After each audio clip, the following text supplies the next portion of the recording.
taking a selfie with the First Minister and posting it on Twitter, journalism 21st century style.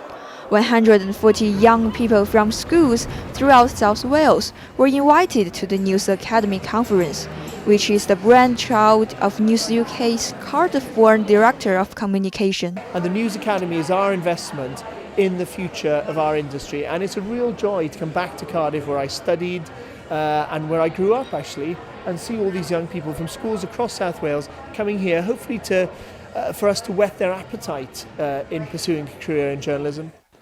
Be careful of what you wish for. These young journalists seem eager to play their roles in difficult questions. Okay, I think this conference is a lovely idea, but I'm trying to work out how altruistic it really is, like how much they are interested in journalism.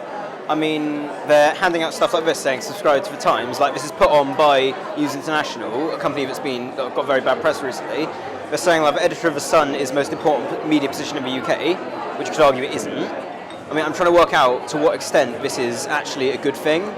I think journalism is very driven by politics, whereas young people don't know very much about it, so how are we meant to get involved if we don't know enough? And the First Minister had some tough points of his own to make about the media coverages of Wales. I think coverage in the media in London is pretty bad, and I think that's a real issue. There's an element of prejudice against Wales in some of the media outlets in London, and of course in some of the others they just ignore Wales, so I think there's a job to be done. This initiative is part of News UK's Charm Offensive, and the current editor of The Sun wants Wales better covered by his paper. I think that Wales is probably underrepresented in the media. But as a business, we are always looking for new opportunities. We have the challenge of trying to reinvent our business throughout the UK, so it is on the list. When we get to establishing what our opportunity is in Wales and how we can best do that, you'll probably be the first to know. It was a day of agreement for politicians and journalists that journalism is always needed for now and the future.